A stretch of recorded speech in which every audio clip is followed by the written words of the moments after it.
काही जण जाणीवपूर्वक आपलं सरकार आल्यापासून पद्धतशीरपणे बदनामी करण्याचा प्रयत्न करतात. काही आपला संबंध नाही.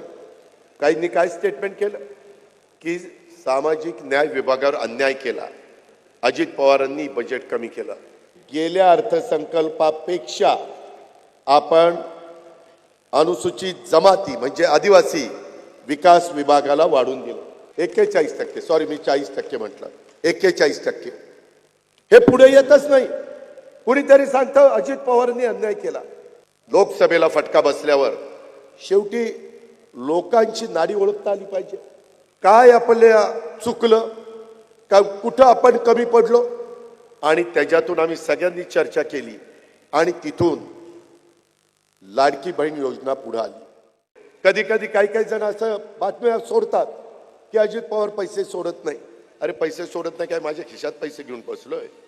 शेवटी राज्य सरकारने अर्थसंकल्प सादर केल्यानंतर पैसे पहिल्या तिमाहीत आम्ही 20% सोडतो, दुसऱ्या तिमाहीत 40% सोडतो, तिसऱ्या तिमाहीत 60% सोडतो, नंतर 80% आणि शेवट महिन्यात 100%. अशा पद्धतीचं ते नियोजन असतं.